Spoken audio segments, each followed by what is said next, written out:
Hi, my name is Ed Lane and I'm with Hometown Advisor Real Estate.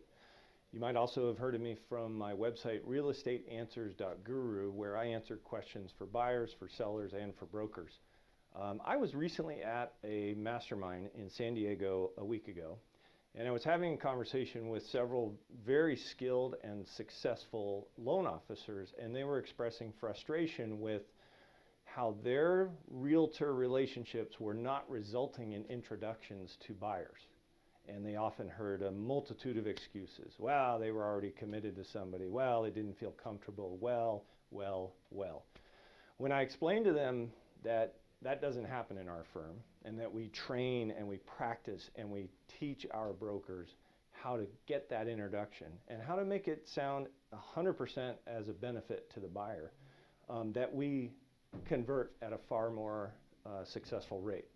So I was asked to create a video and kind of talk through how we do that. So that's what this video is all about. Hopefully you get some use out of it. If you have other questions, please reach out to me, subscribe, comment below, whatever I can do for you, I'm happy to do. So here's how it works. We have a preferred lender in our office. They get 100% crack at all of our company generated business. They are also encouraged to build rapport with our agents so that they get a shot at their personal referral business.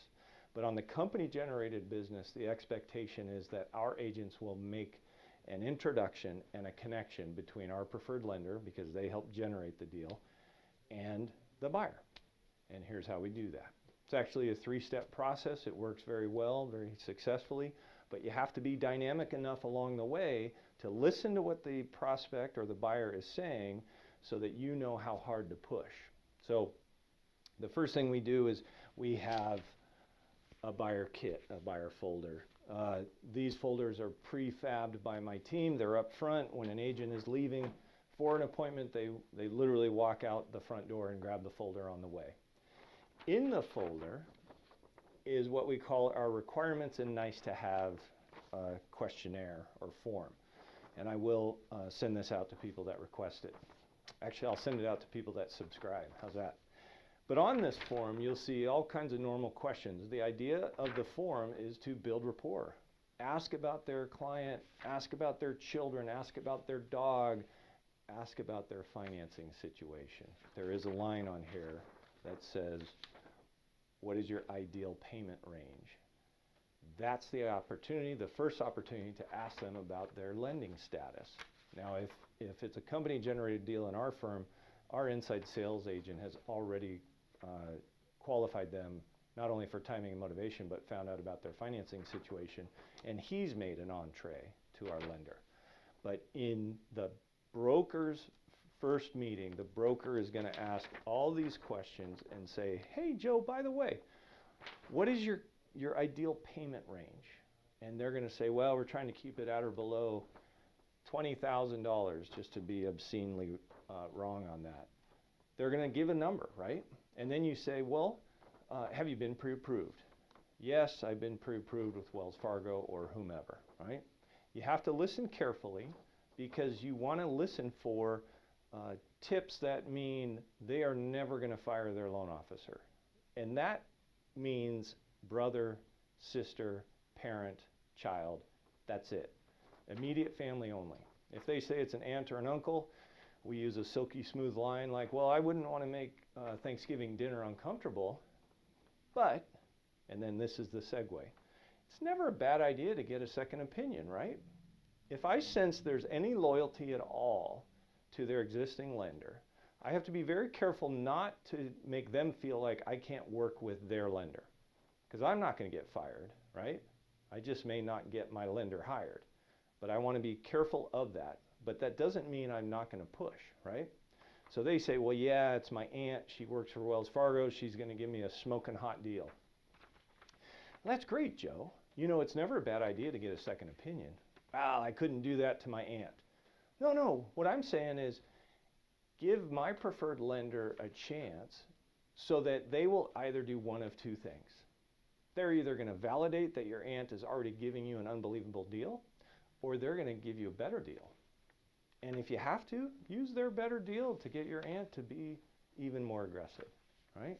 All I'm trying to do is get this buyer to make application with my lender. Now, I'm probably spending too much time on the relative scenario because that rarely happens. In most cases, it's I got a loan officer at Wells Fargo we've worked with for years, or I've known, or I just met but I liked, or fill in the blank. Hey, it's never a bad idea to get a second opinion. Why don't I have you talk to my lender? My lender gives us preferred service and pricing because we represent a volume of business to them. So there's a very good chance you're going to be able to get a better deal. And in the worst case scenario, you get validation that the deal you already have is a good one, right? That's the conversation that happens during the rapport building. Make sense? Once we're done rapport building, that's when we go to the rest of the contents of the folder. The rest of the contents of the folder include a blank purchase and sale agreement. That is opportunity number 2 to bring up the preferred lender. So we go to the folder, we explain this is a resource kit, I just want to walk you through it so you know what's in here. And the first thing we come to is a blank purchase and sale. It is very, very sincere when you tell somebody, hey, you know what? In this market, we might have to move quickly when you write our offer.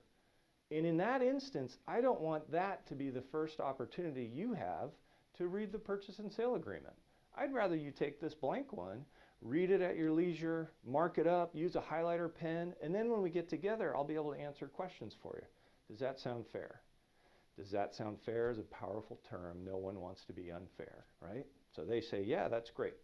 Then I say, there's actually 3 parts to an offer that we need to make sure we cover. I'm not going to cover in great detail what the other 2 parts are. That you can get through our normal training and definitely inquire because we drill and practice and train on this stuff every day. But part number 3 is a pre-approval letter from a lender. That's my second opportunity to bring up the preferred lender. If I was not successful in closing them on, yes, I will talk to your lender in the first, this is where I bring it up again, right? So it's going to be worded as a function of what that earlier conversation was. If they were emphatic, nah, I wouldn't feel comfortable, you know, whatever their posture was, I'm going to chip away at that here, right? So the third part of the offer is going to be that pre-approval letter. You mentioned you've got one from Wells Fargo. Are you sure you don't want to get a second opinion? Because it really isn't, there's no cost or obligation. What it does is increase the strength of our offer because you've been pre-approved by 2 lenders. My lender actually can close in as little as blank days. Talk to your lender, find out how fast, in the perfect scenario, how fast they can close. Because in the case of our lender, he can close in as little as 10 days financed, and that's as good as cash, is what we say to the prospect. Now, how often do we ask him to do that? Almost never, right? But if we needed to, and it was going to be the difference in winning this competition, if it's a multiple offer situation, you can bet we will drop that, right? So that allows me to say in this second phase, hey, you sure you don't want to get that second opinion? You know, my preferred lender, not only do they give us preferred terms, but he can close in as little as 10 days, and that's as good as cash in this market. That could be the difference between success or failure. Why don't you just get a second opinion? There's no cost or obligation. At that point, they tend to say, no, I'm simply not going to do it, and now I'm going to leave it alone. Or they say, yeah, you know what, you're right, right? The third instance that we bring it up, if we're still having to wear them down, right, is in the back of the folder, there is actually a flyer for a preferred lender. Hey, here's an example of a piece of marketing collateral from Adrian, is the name of our preferred lender. He will give you that free pre-approval, right? So think back. This conversation presumes there was competition in the first moment. As you could probably guess, there's a vast majority of buyers who have no loyalty or some sort of loose loyalty that the first time I brought it up was already enough to displace that loyalty. But we're going to do it 3 times until we get them to agree to at least talk to our lender. And that's your mission, right?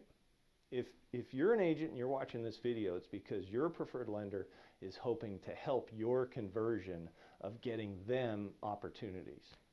And that should be your goal, because if your lender is supporting your marketing efforts, you should think of it like, I wouldn't be sitting in front of this buyer if it weren't for my lender. I got to do everything I can to get them a shot. Does that make sense? And does that sound fair? I hope it does. If you have questions, comments, or want to subscribe, please do so. You can also reach me at realestateanswers.guru. That's my website.